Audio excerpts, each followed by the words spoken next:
a remarkable audience. This is an incredible audience.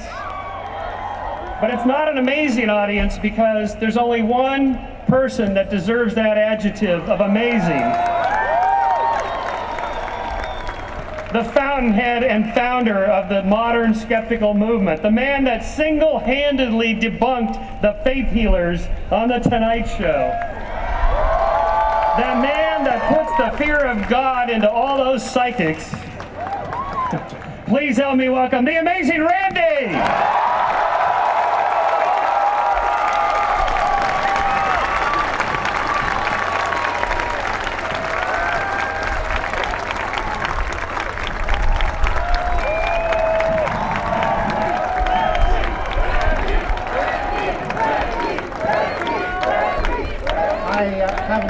But before I begin, ladies and gentlemen, this may be a disappointment to the majority of the audience here, but due to the inclement weather and the fire regulations, I will not be doing my naked dance on fire.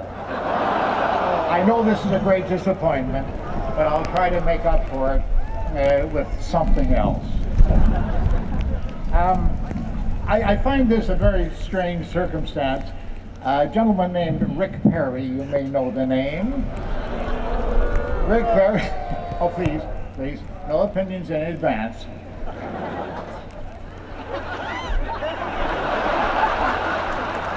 Got him, he was startled, did you see? I must say that Rick Perry, some time ago, because of a drought, he felt that it was necessary to pray for rain. He didn't get it, but we did, and we didn't pray for it. So there, that proves something, I think. I don't quite know what, but I'll work on it. Now, as a skeptic, I must admit that I'm not always as well received as I have been here today.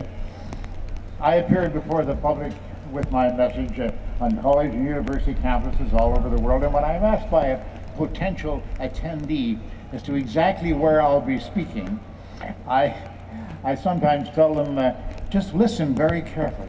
Listen carefully, and you will hear angry murmurings. You will hear the sound of scythes and pitchforks clashing together, and you'll see torchlight. I'll be there. Or have you never seen that 1935 film, The Bride of Frankenstein? Wonderful film.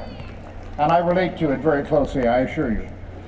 This event, this rally, is very much centered on the secular point of view, of course, and I'm very firmly of the opinion that the greater part of the confusion that presently exists concerning rationality and reason is directly due to the persistent influence of religion. However, I'd like to deal with the greater general problem that now faces us.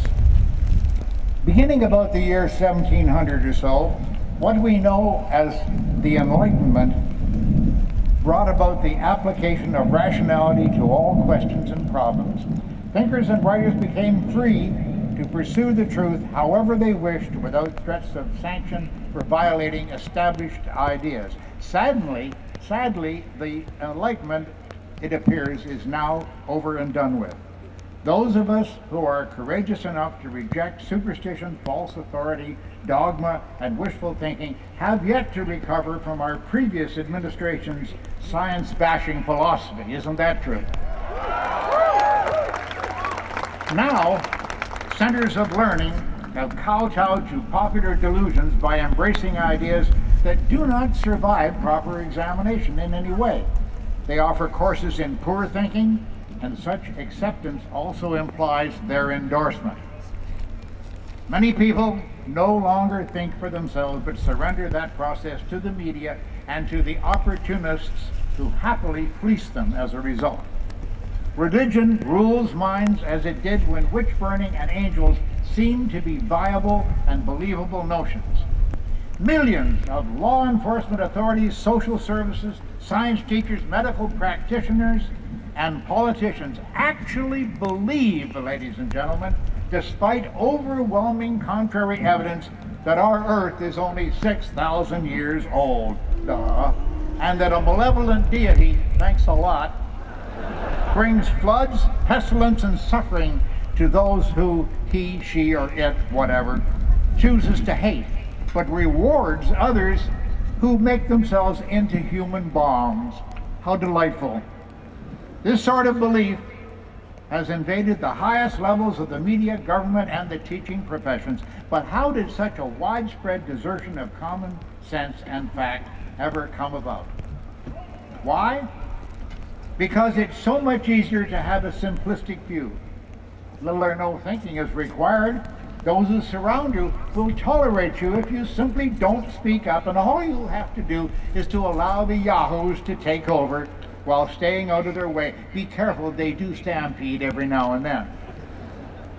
The woo-woos are active anti-science elements, but they're not nearly as dangerous to our security as those centers of higher learning who try to justify the awarding of science degrees in subjects that are anti-science in every respect. The truth of what they teach is not based on fact, but on emotion, tradition, and convenience. It's now become politically incorrect to question things like this. Enormous harm has been done to science by emphasizing quantity of data over quality, and at the extremes, fraud and fakery over honest and hard, consistent intellectual work. Happily, science has self-correcting mechanisms built in so that mistakes and the occasional bit of fakery are eventually automatically eliminated. Left to itself, science has created and shaped much of the world in which we live, but constant vigilance can never be relaxed, or the woo-woos can and will move in permanently.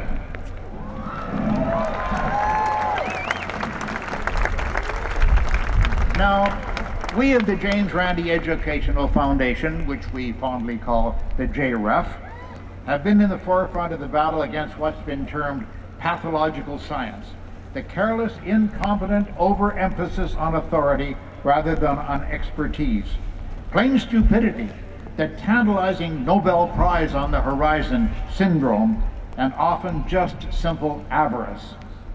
All but one of these are elements not unheard of in everyday life, and the layperson can easily relate to them. Now, philosophically, I'm both an atheist and a skeptic, but just who and what are we skeptics? Skepticism means having good reasons for holding any belief. We're cautious about drawing conclusions, but always willing to change our minds upon the presentation of new or better information. Don't please equate us with cynics, who, by current usage of that term, believe that people are basically bad or stupid. We believe, but always with good reason, remember, that most people tend to too easily accept supernatural, paranormal, or irrational explanations of quite ordinary events and claims that can be explained by otherwise careful investigation. We come from all walks of life and may have very differing worldviews, but we share a commitment to careful discussion and to respectful examination of claims and assertions about supposedly supernatural events or processes.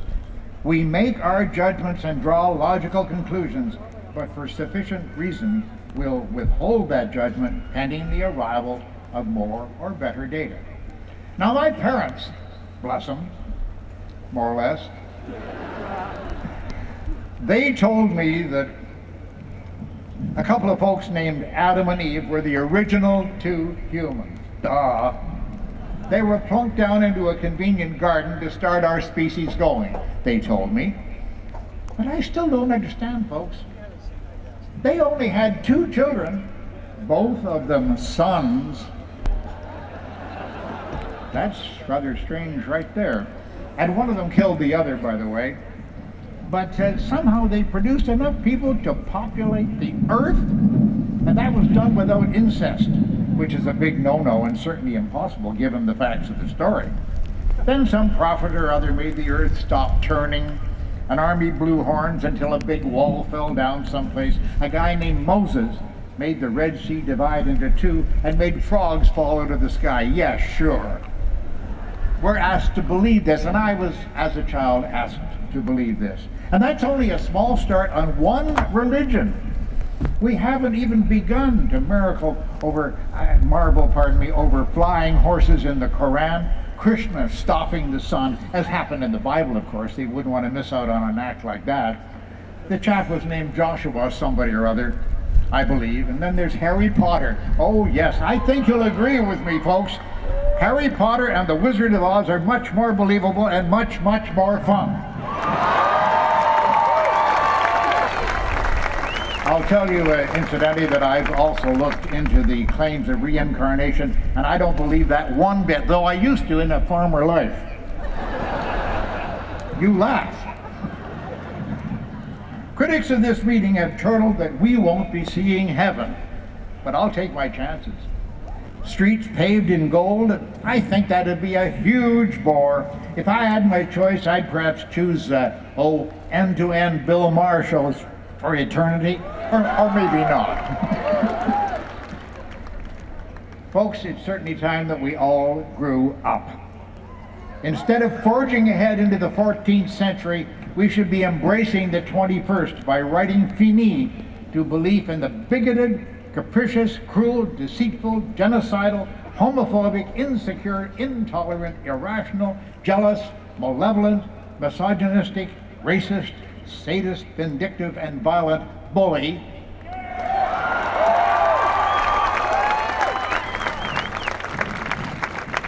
who demands constant praise, sacrifice, adulation, and ego support, or the penalties he promises will be very severe. I have found in my observations that religious people are constantly fearful, trembling and wondering if they've committed any infractions of the multitude of rules they have to follow. They are ruled by fear. That's not my style, and it's not yours either.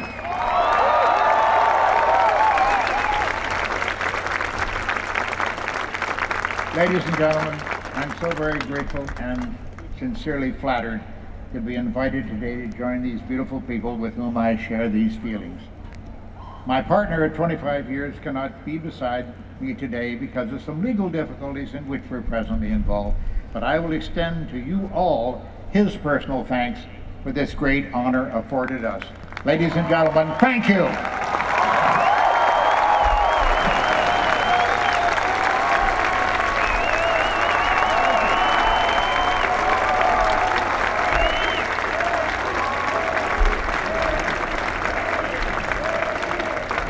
Wasn't he great in Lord of the Rings?